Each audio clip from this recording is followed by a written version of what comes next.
عکاسی یعنی دیدن دیگه. وقتی شما عکاسی رو به عنوان کار انتخاب میکنید، اون وقت معنیش اینه که سعی کنید هرچی بیشتر ببینید. چیزایی رو ببینید که شاید خیلی ها نمیبینن یا میبینن و بهش دقت نمیکنن. من به غیر از که فکر میکنم یه عکاس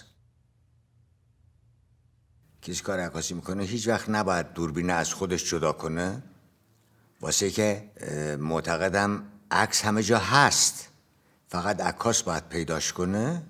به غیر از اون فکر میکنم نگاه عکاس یه جوری شاید باید شبیه ماهی باشه، یعنی یه دید 360 درجه، به همه چیز دقت کنه، همه چیز رو نگاه کنه. من بعضی وقتا که با ماشین سفر میکنم خیلی وقتا از تو آینه پشت سرم نگاه میکنم، فکر میکنم ممکنه سوژه پشت سرم باشه و اینم بارها اتفاق افتاده، واسه که وقتی شما در یک جهت معینی حرکت میکنید یه چیزایی که در همون جهته میبینید، اگه جهت نگاهتون رو تغییر بدید حتما یه چیزی دیگه میبینید. نمونه هم واسهش دارم واقعا. یه دفعه مثلا موقعی که داشتم دماوند عکاسی میکردم، ما یه جاده‌ای داشتیم میرفتیم که میرفت به طرف سمنان. یه جاده فرعی بود، نه همین جاده‌ای که میره مشهد. همونطور که تو آینه نگاه کردم دیدم اون در اون دور دست ها، همون آینه‌ای که از شیشه عقب میتونی پشت سرت ببینی، دیدم در اون دور دست ها روی کوه یه برآمدگی کوچیکی هست. به برادرم گفتم مثل این که این دماونده. از چه فاصله؟ یه فاصله مثلا حدود 200 کیلومتر. همونجا سپاره کار گذاشتم و از دماوند عکس گرفتم. بنابراین عکاس همیشه باید چارچشمی اطرافش بپاد. همونطور که دور دستا رو نگاه میکنه، بعضی وقتا جلوی پاشم باید نگاه کنه. خیلی وقتا سوژه همون درست زیر پای توه یا در یک قدمی توه، رو زمین یه گوشی افتاده. زیر پاتو نگاه کردن این نمونهش رو یا مصداقش میتونم تو اون کتاب درنگ بهتون نشون بدم. کتابی هم که اتفاقاً به دلیل مشکلی که تو صحافیش پیدا شد متاسفانه موفق نشد، واسه که صفحه صفحه میشد. من یک عکس به خیلی‌ها نشون دادم و ازشون پرسیدم که این عکس چیه. اغلب گفتن که این یه کوهه، یک جزیره تو دریا که از بالا مثلا وقتی تو سوار هلیکوپتر بودی مثلا یا با هواپیما میرفتی گرفتی. ولی اینکه در واقع چیزی نیست مگر یک چاله خیلی کوچیک آب. یه برجستگی اونجاش بود. این عکس از فاصله نیم متری گرفته شده، در واقع یک کلوزآپه. این دوربین بردم همینجا ازش عکس گرفتم. یکی از کارهایی که در واقع عکاس میکنه یا یکی از وظایف عکاس به اصطلاح گسترش دادن توانایی‌های بصری مخاطبینشه، واداشتنشون به این که چیزها رو با دقت بیشتری نگاه کنن، سعی کنن پیدا کنن. به نظر من این یکی از وظایف یه عکاسه، یا نه فقط عکاسا، هر هنرمندی، هر هنرمندی که در هر عرصه هنری دیگه کار میکنه. به هر حال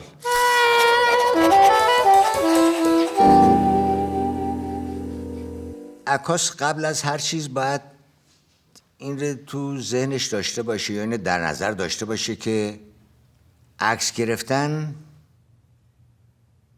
دغدغه اونه، کار اونه، الزاماً مسئله دیگری یا مسئله سوژه‌اش نیست. سوژه‌اش داره قالی میبافه، رو اون تمرکز داره و حواسش هم اونجاست به کارشه. بسی داره به این که شما چطور با اینا رفتار میکنید، با اینا چطور سلوک میکنید، اینا شما رو چطور میبینن. تو وقتی میخوای از این عکس بگیری در واقع یه جوری مزاحم اینی.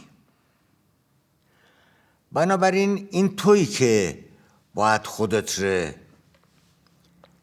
با موقعیتی که اون درش هست تطبیق بدی، نه اینکه اون با تو. واسه یه جایی ممکنه لازم باشه صبر کنی، این تویی که باید به اون حساسیت ها توجه کنی، نه اونا دارن زندگیشونو میکنن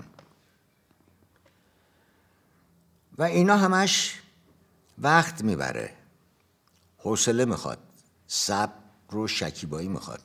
این رو عکاس با خودش تکرار کنه عکاسی مسئله منه و الزاماً مسئله اونا نیست. اونا ممکنه خوششون نیاد، اونا ممکنه راضی نباشن، اونا ممکنه آزرده شن، نباید این کارا رو بکنن. این که اگه همسرم نبود من بسیاری از این عکس‌ها رو، به خصوص عکسایی که از زن‌ها گرفتم، نمی‌تونم بگیرم. این واقعیت داره، اما منظور من این نیست که یه عکاس واسه این که بتونه از خانم‌ها، از زن‌ها عکاسی کنه بره حتما ازدواج کنه. من نمیدونم، گرچه حالا مثل که واسه ازدواج کردن تازه یه کمکی هم میکنن. اما نگاه کنید، اون موقع هم که تنها بودم یا تنها میرفتم من زیاد مشکل پیدا نمیکردم، واسه که این روستایی‌ها، این ایلیوتا خیلی سریع شما رو شناسایی میکنن. سمپاتی که شما نشون میدید و اونا حس میکنن، میفهمن. اونا میفهمن.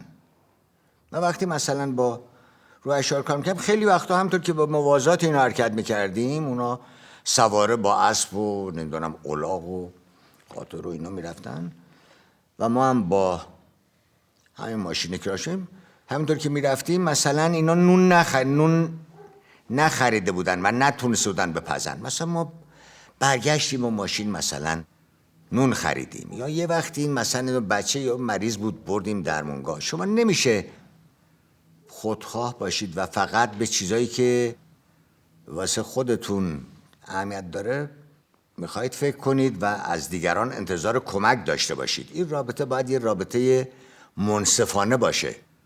من یکی از دوستای اونا هستم، من یکی از خودشون هستم. من کسی نبودم که فقط وقتی میخواستم کارم را بندازم میرفتم سراغشون. نه، اگه کاری هم داشته باشن و کار انجام میدادم. مثلا همیشه سعی میکنم هیچ وقت سربار اینا نباشیم. خانمم یه بهانه‌ای همیشه پیدا میکرد واسه ای که مثلا اون کمک‌های لازم رو مثلا به اینا بکن. من تقریبا میتونم بگم بخش قابل توجهی از انرژیم واسه عکاسی از مردم صرف توضیح دادن به اینا شده، صرف متقاعد کردنشون شده. یه عکس همینطور نبوده که مثلا وایساده باشم من رفته باشم تق گرفته باشم. نه، واسه همینم اینقدر طول کشیده. من مثلا متوجه اون موقع که عکاسی میکردم متوجه شدم که صرف این که ماشین من یه ماشین ارزون قیمتیه، نمیخوام بگم من مخصوصا یه ماشین ارزون قیمتی خریده بودم که برم عکاسی باش. نه، بیشتر از اون واسم نمیرسید. یه ماشین، یه لادا، مثلا لادا داشتم، لباسم همین بود که الان میبینید، یه شلوار جین، یه پیرن. نگاه، یه جوری خود اینا وقتی همین نگاه میکردن مثلا احساس فاصله زیادی نمیکردن.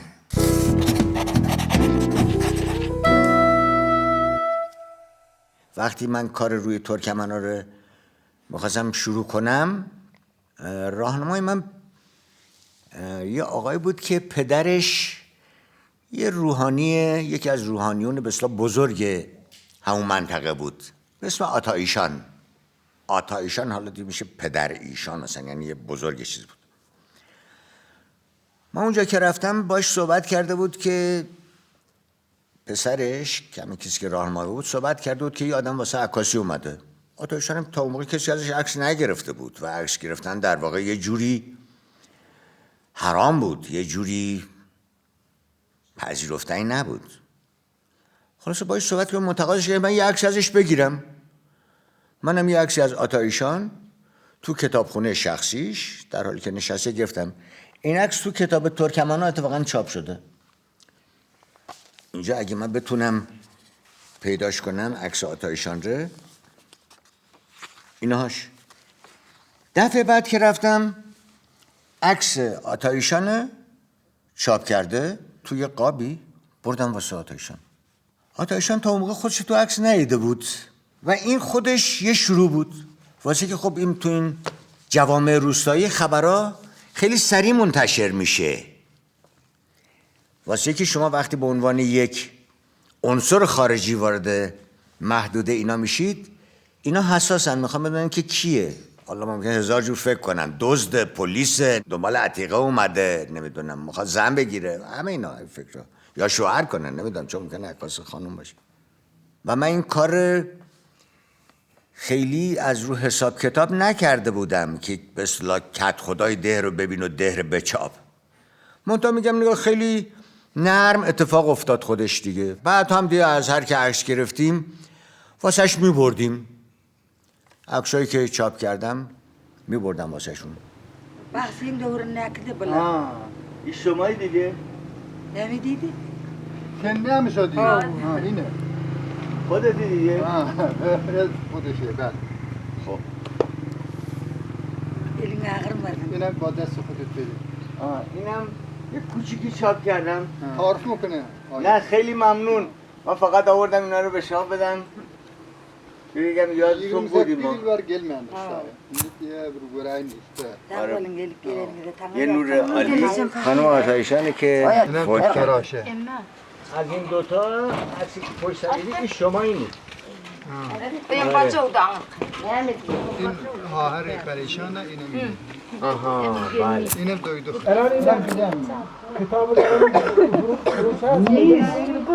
نیست.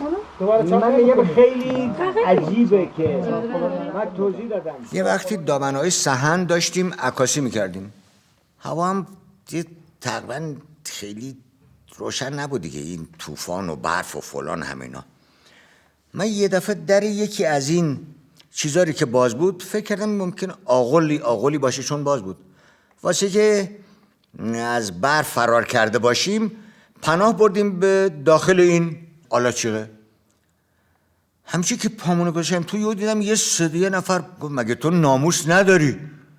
خب اون داخل چادر خیلی تاریک بود، من این بیرون نسبت به اونجا، یعنی اختلاف نور، میگم که یه ذره بیرونم تاریک شده بود، اما اختلاف نور خیلی بیشتر از اون بود که متوجه در همون بعد و ورودم متوجهشم که کسای اونجا نشستن. یه ذره اولش شوکه شدم، بعد گفتم چرا، اتفاقا ناموس دارم، پشت سرمه. خانم همراهم بود دیگه.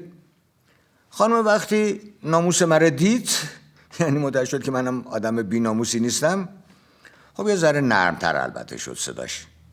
نشستیم، همینطور که با اینا حرف میزدیم و از کارمون میگفتیم و اینا، اتفاقا یه چوپونی وارد شد و من یه بار دیدم که این چوپونه دست کرد جیب بغلش، یه عکس 20x25 که تا شده بود در آورد، به اونا نشون داد. گفت همین آقا یه عکس پارسال از من گرفته، اما همیشه اینجوری نیست و آدمای مناطق مختلف کشور واکنشاشون فرق میکنه و شما وقت بایستی یه جوری رفتارای متناسب با واکنشای اونا رو پیش بگیرید. گفتم اون ظرافت ها ممکنه شما همون موقع که داری عکس میگیری دوربینم بدی دست اون، بگی اون یه عکسی از تو بگیره، اینم یه کاریه، اینکه اونم ببینه که تو چیه داری میبینی. خود این یک چیزی از نزدیکی رو به هر حال نشون میده. من بعضی وقتا از این کارا کردم، منتها واقعا به عنوان یه شگرد ازش استفاده نکردم، واقعا دلم خواسته ببینم اون چطور میبینه. اینا اون جو میشکنه، اون حالت دفاعی رو از بین میبره، اون نزدیکی رو بهش کمک میکنه. خیلی از این ظرافتایی که گفتم عکاس ازش میتونه استفاده کنه، اینا رو در بسیار شروع کارم آگاهانه استفاده نکردم، به مرور یاد گرفتم.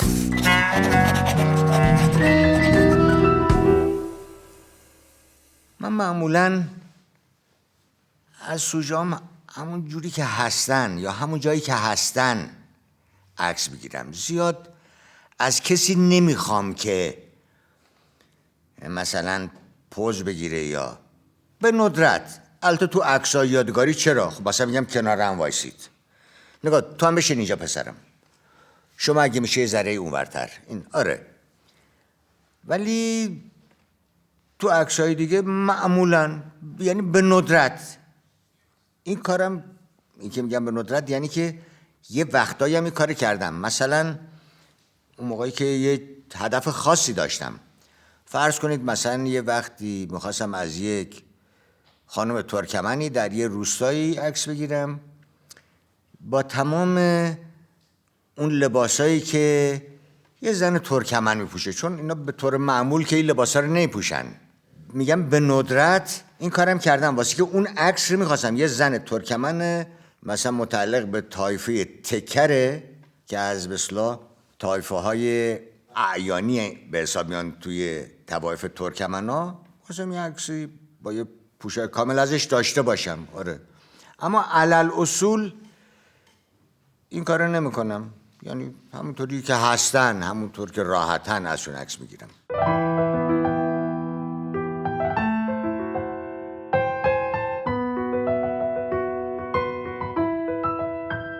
من وقتی میخوام از یه سوژه عکس بگیرم که همینطوری به طور ضمنی متوجه شدم که این به اصطلاح ناراضی نیست یا رضایت ضمنیش در واقع جلب کردم، بالاخره من نشستم توی چادر، مرا راه دادن و اون توضیحاتی هم که دادم اینا رو متقاعد کرده که دارم زندگی یه مردمی رو ثبت میکنم اینا. خب من همینطور که نشستم، خب با این دوربین طبیعتاً همینطوری این ور اون ور نگاه میکنم، مثلا یه بچه نشسته اونجا، خب یه عکسی از اون میگیرم. بعد مثلا سر دوربین برمیگردونم، مثلا میبرم یه مادری حالا بچه‌ش بغل کرده نشسته، عکس میگیرم. این فضا یه مقدار آماده تر میشه. بعدم مثلا همینطوری که دارم عکس میگیرم، مثلا یه خانمی هم که حالا فکر کردم که اون طرف مثلا یه 4 متر با من فاصله داره نشسته و با کنجکاوی به من نگاه میکنه و در عین حال دلش میخواد که عکسی هم از اون بگیرم، همین دوربینه رو همون طرف اونم میگیرم و بعدم یه شات رو میزنم. اشاره قلخانی یه علاقشون دالاهو اومراست.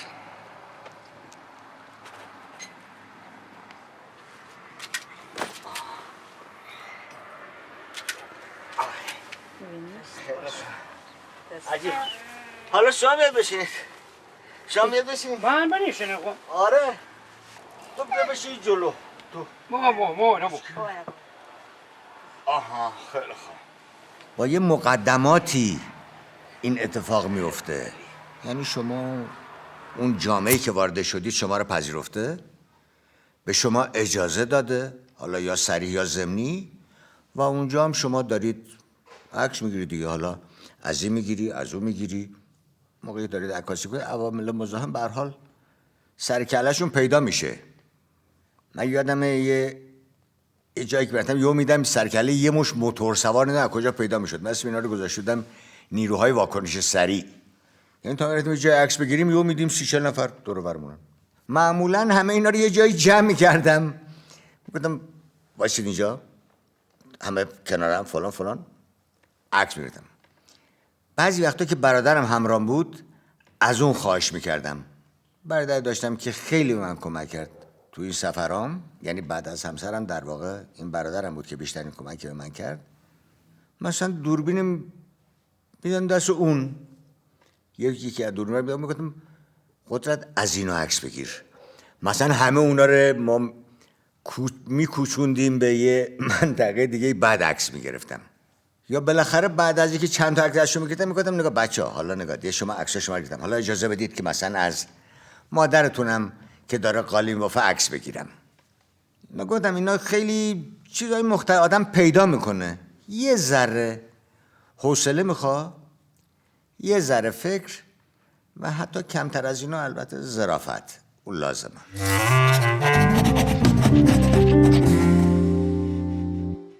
جلب اعتماد کسایی که شما میخواید ازشون عکس بگیرید چیزی نیست که ظرف چند دقیقه و نمیدونم با یه بار صحبت کردن و اینا اتفاق بیفته. باید زمان بذارید. گفتم آدما رو آدم ببینید. یعنی قبل از هر چیز احترام گذاشتن به دیگران، به حقوق دیگران، تجاوز نکردن که جای خودش، احترام گذاشتن به اینکه اون اینه میخواد یا نمیخواد. من نمیتونم الان یک فهرستی از اینا بدم، چون بسته به شرایط، موقعیت و آدمایی که شما باشون برخورد میکنید این رفتارها فرق میکنه. واسه بعضیا یه چیزایی رو اصلا مجاز نمیدونن. مثلا موقعی من عکاسی تو بلوچستان عکاسی میکردم، متوجه شدم یه گروهی از زنای بلوچ که به ستری معروفن، که بیشتر همسر خانها و سردارها اینا بودن، اینا حتی از خونه بیرون نمیان. خب اینا اصلا شما هر چه قدم بخواید با ظرافت یا اون چیزایی که یاد گرفتید باشون رفتار کنید، به شما اجازه نخواهند داد که خب به نظر من عکاس هم نمیگیره. اتفاقا تو مقدمه کتاب بلوچستان من یه اشاره کردم به این موضوع که در این کتاب شما تصویری از زنان ستری نخواهید دید. واسه کسانی که به شما اجازه نمیدن که ازشون عکس بگیرید، طبیعتا شما عکسی ازشون ندارید.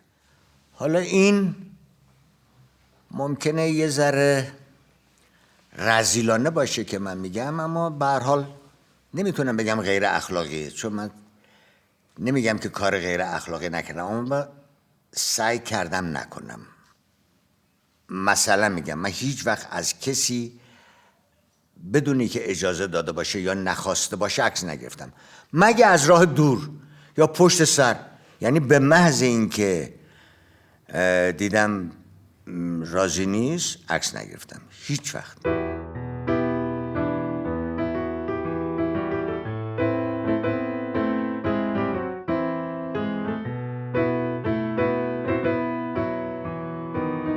بعضی وقتا خیلی تعجب میکنن که چطور من تونستم این همه عکس از زنا بگیرم. خب عکاسی از زنا اصولا خودش فی نفسه یه ذره حساسیت برانگیز هست. بالاخره ما توی جامعه زندگی میکنیم که یه حساسیت‌های وجود داره. این زن همسر کسیه، خواهر کسیه، دختر کسیه و شما میخواید ازش عکس بگیرید.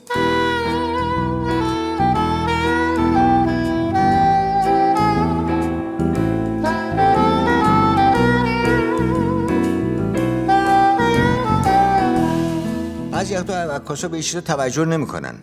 من همیشه واسه شون سعی کردم یه مثال ساده‌ای بزنم. گفتم نگاه کن، تو به عنوان یه شهرنشین مجسم کن تو خونت نشستی، یه نفر زنگ در خونه رو میزنه، میگه ببخشید من میخوام بیام بالا از همشیره شما یا از والدتون عکس بگیرم. شما چه واکنشی نشون میدید؟ نگاه من با اطمینان به شما میتونم بگم که 99.9% همین شهرنشینا وقتی همچین درخواست شما ازشون میکنید واکنش حتما منفی نشون میدن. و اون وقت همین عکاسا وقتی میرن مثلا از عشایر عکاسی کنن، انتظار دارن اونا همون بلافاصله ازشون استقبال کنن. اینا نمیدونن که اونا هم مثل همینا که شنشن خونه‌ای دارن، تو محله‌ای زندگی میکنن. شاید نکنید وقتی ما از اشعار صحبت میکنیم، شهرشون همون طایفه‌ای که بهش تعلق دارن، کوچه‌های شهرشون همون مالها یا اجتماعی از چند تا چادره که در یه جایی اینا برپاش کردن. هر چادر یه خونه‌ایه. گیرم خونه در آهنی نداره، زنگ نداره. خب این همینطوری سرش میذاره پایین میره تو چادر میخواد عکس بگیره. خب این نمیشه که. بنابراین به خودش فکر کنه کافیه به نظرم، واسه که بفهمه که اونجا چطور باید رفتار کنه. باید وایس دورتر، نمیدونم کم کم صحبت کنه، هدفش از کاری که داره میکنه توضیح بده. کاری که ما بسیار بسیار و بسیار کردیم.